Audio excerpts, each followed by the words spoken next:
할렐루야. 여러분을 축복합니다. 아멘. 오늘 창세기 45장 1절부터 28절까지 말씀으로 하나님의 큰 구원을 보라, 하나님의 큰 구원을 보라, 이런 제목으로 말씀의 은혜를 나누고자 합니다. 아버지 야곱의 편애로 야곱의 가정은 풍비박산이 난 상태입니다. 이제 야곱의 가정에는 그 어떤 소망도 없어 보입니다. 원수는 외나무 다리에서 만난다고 자신을 은 20에 팔았던 형들이 가나안 땅에서 양식을 사기 위해서 애굽으로 왔습니다. 이제 요셉은 자신의 애원을 무시하고 자신을 죽이려고 하고 결국 노예로 팔아먹은 형들에게 복수할 수 있는 그런 상황입니다. 그런데 요셉은 이런 절호의 기회를 선용하지 않습니다. 물론 자신의 은잔을 베냐민의 자리에 넣고 양식에 값인 돈도 함께 넣어서 형제들을 큰 충격에 빠지게 했지만 이것도 동생 베냐민을 특별히 사랑하는 형으로서의 마음에서 나온 것입니다.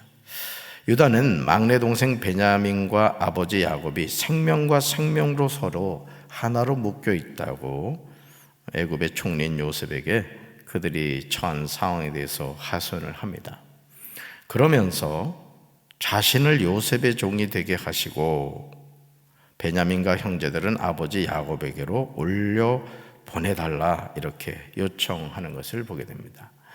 만약 베냐민이 형제들과 함께 아버지 야곱에게 올라갈 수 없으면 엄청난 재해가 아버지 야곱에게 미치게 됨에 관하여 염려하는 것을 보게 됩니다. 유다의 고백에서 요셉은 형제들이 이제는 서로 끈끈한 우애로 묶여 있음을 보게 됩니다. 그래서일까요? 창세기 45장 1절에서 요셉은 자신을 형제들에게 공개합니다. 자신의 신분을 밝히죠. 같이 읽습니다.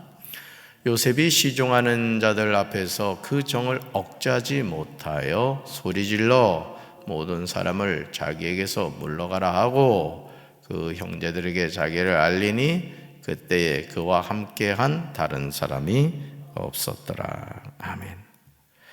여러분, 요셉의 말을 들은 형제들이 얼마나 놀랐겠습니까?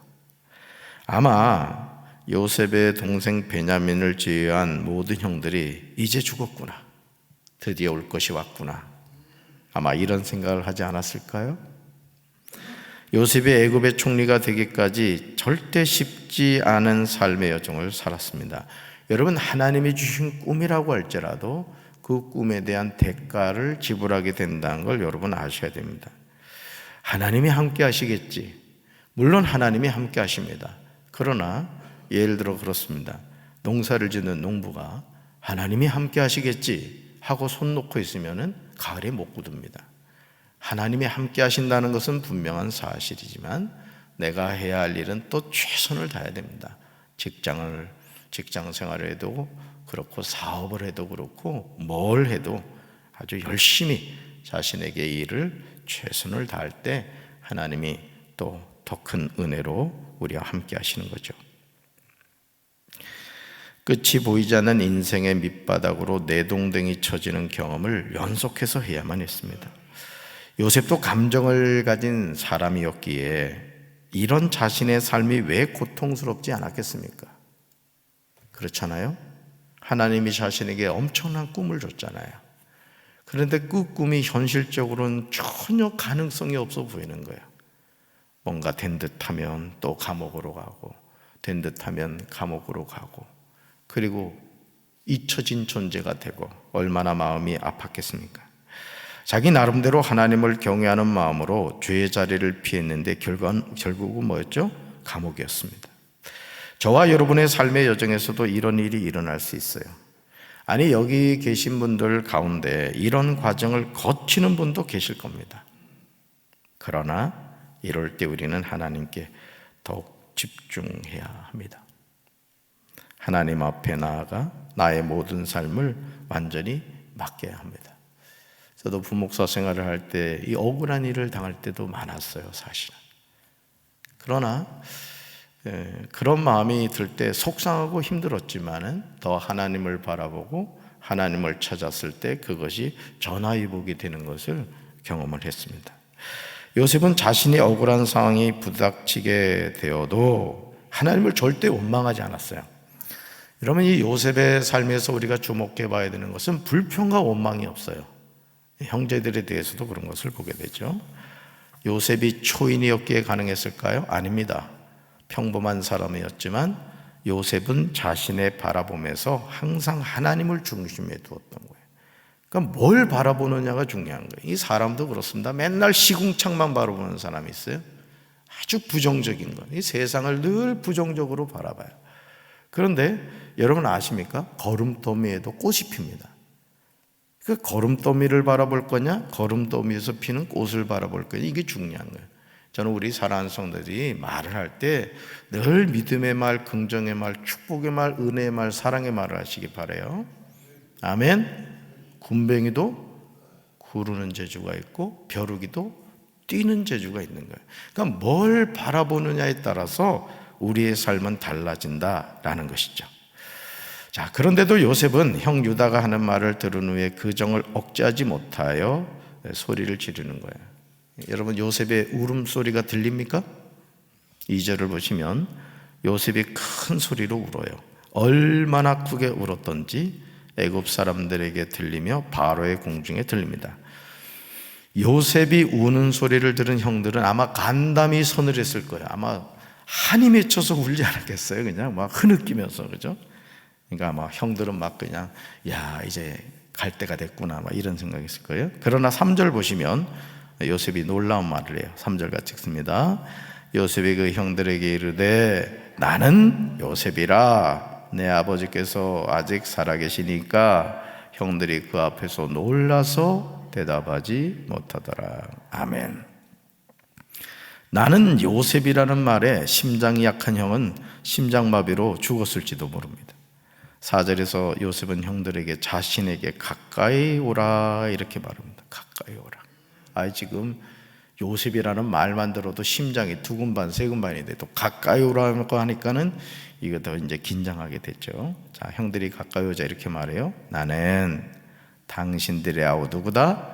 요셉이니 당신들이 애굽의 판자라. 아주 제목까지 아주 구체적으로 얘기하는 것을 보게 돼요.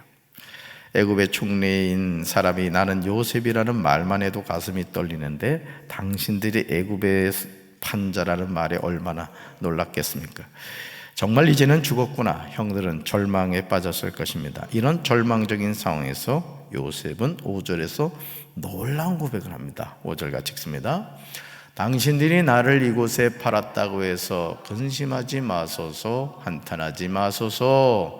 하나님이 생명을 구원하시려고 나를 당신들보다 먼저 보내셨나이다. 아멘. 여러분, 이 말씀은 우리가 암송하셔야 될 말씀이에요. 특별히 빨간 글씨 여기다 밑줄을 그으셔야 됩니다. 사랑하는 성도 여러분, 지금 요셉이 온전한 정신입니까? 자신을 죽이려고 한 형들을 오히려 위로하고 있습니다.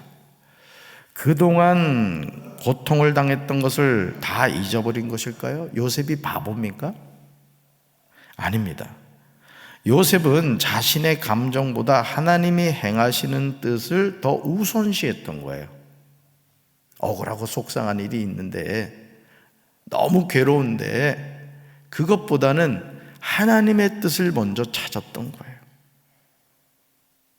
그랬기 때문에 형들이 자신을 노예로 애굽에 팔았다고 뭐 하지 말고, 근심하지 말고, 한탄하지 말라고 대답할 수 있었던 것입니다.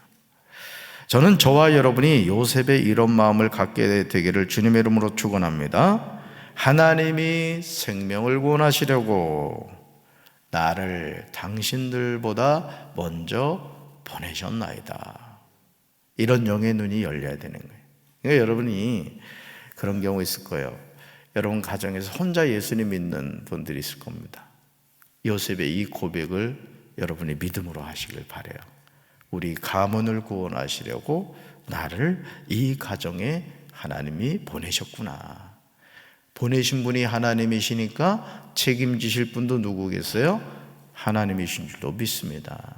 그래서 여러분, 사람이 잘 들어와야 된다는 것은요, 이건 진짜 불변의 진리입니다. 이 며느리 하나, 믿음이 있는 며느리 하나 들어오면요, 그 가문이 아주 그냥 복음화가 되는 거예요.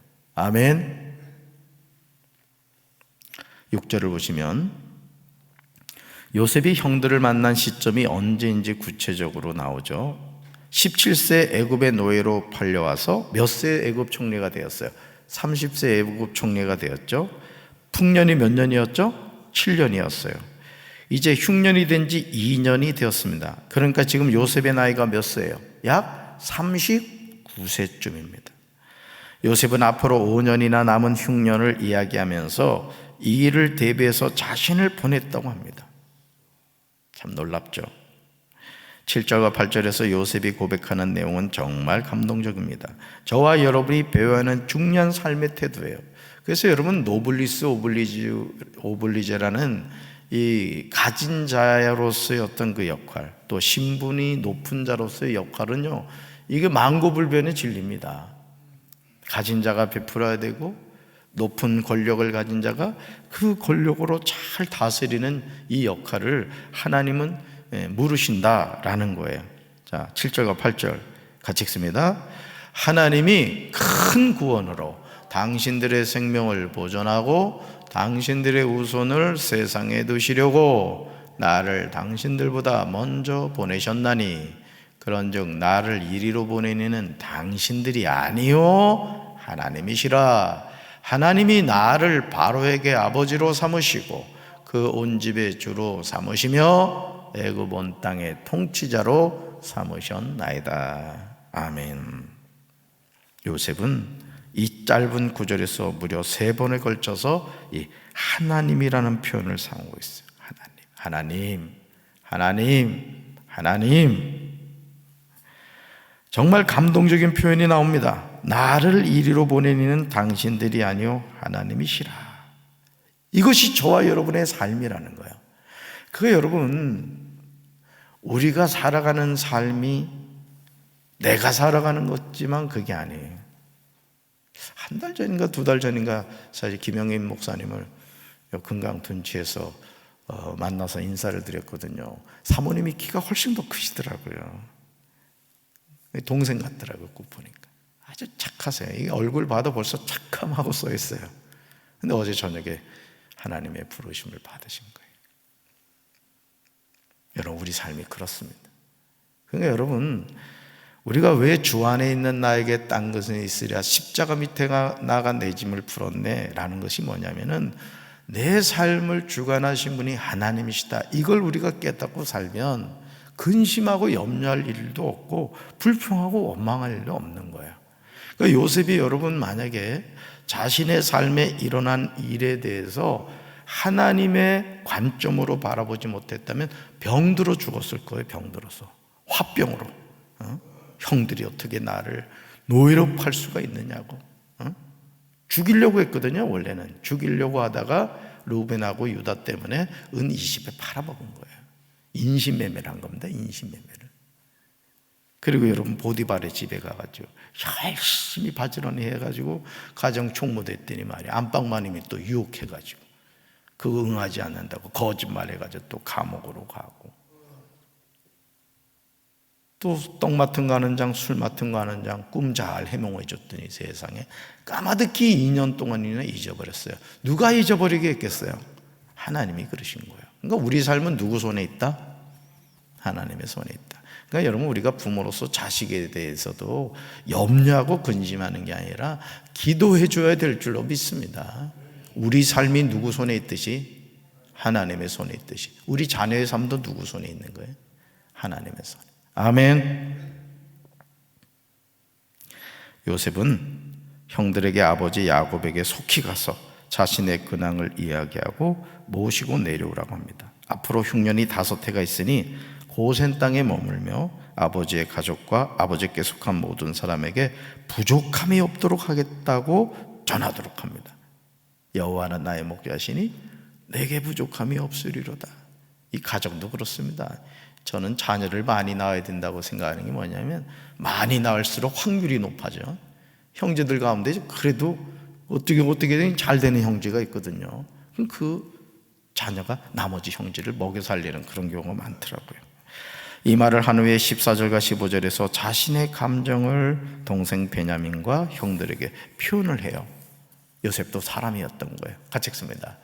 자기 아우 베냐민의 목을 안고 우니 베냐민도 요셉의 목을 안고 우니라. 요셉이 또 형들과 입맞추며 안고 우니 형들이 그제서야 요셉과 말하니라. 아멘. 여러분, 요셉이 어머니 라헬의 임종을 봤어요, 못 봤어요? 못 봤습니다. 그러니까 동생을 보니까 뭘 느낀 거야? 어머니 생각이 난 거죠. 사랑하는 성도 여러분, 지금 누가 누구에게 입을 맞춥니까? 사실 요셉은 형들에 대해서 좋지 않은 감정을 품고 있어야 합니다. 자신을 은 20에 팔지 않았습니까? 4절에서도 요셉은 이 사실에 관하여 말합니다. 그런데도 요셉은 형들에게 자신의 감정을 내려놓고 다가가요. 어떻게 이것이 가능했을까? 요셉이 하나님의 뜻을 바라봤기 때문이에요. 하나님의 행하실 큰 구원의 역사를 요셉은 믿음으로 봤던 거예요. 오늘 우리에게 이 믿음의 눈이 열려야 될 줄로 믿습니다. 네, 믿음의 눈을 가지고 봐야 돼요. 요셉의 형들이 왔다는 말을 바로가 듣고 기뻐하죠. 그리고 요셉의 가족들을 애굽으로 초청합니다. 정말 놀라운 하나님의 은혜죠. 야곱은 자녀들의 말을 듣고 믿지 못하여 어리둥절합니다. 기운이 소생하고 이제 족하다고 표현합니다. 저는 우리 사랑하는 성도들의 가정에 이런 회복의 역사가 나타나게 되길 주님의 이름으로 축원합니다. 감정을 감정으로 갖고 가지 마세요. 내 삶에 어떤 고난이 다가온다 할지라도 그 고난을 하나님의 눈으로 바라볼 수 있게 되길 주님의 이름으로 축원합니다. 따라합시다. 나 한 사람이 우리 가정에서 요셉이 되게 하옵소서. 아멘. 그런 은혜가 오늘도 여러분과 함께 하시기를 주님의 이름으로 축원합니다.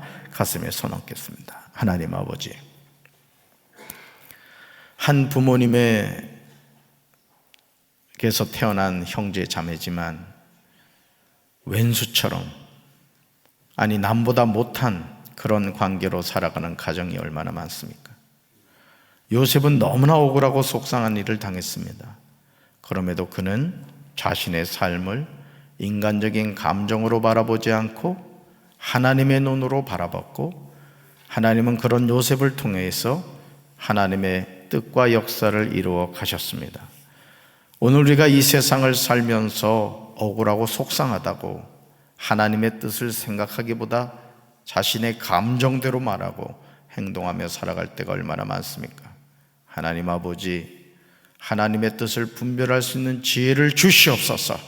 그래서 우리 가정이 나로 말미암아 복받게 하시고, 우리 교회가 나로 말미암아 부흥케 하시고, 우리 나라가 우리 가정과 나로 말미암아 하나님의 큰 역사가 나타나는 그런 은혜가 임하게 하옵소서. 우리 사랑하는 성도들 마음속에 주님의 평강으로 함께 해 주시고 주님의 뜻을 바라보며 살아갈 수 있게 하여 주시옵소서. 100일 작정 헌금 우리 정대희 권사님 드렸습니다. 이 예물 주님 기뻐 받아 주시옵소서. 예수님 이름으로 간절히 축복하며 기도합니다. 아멘.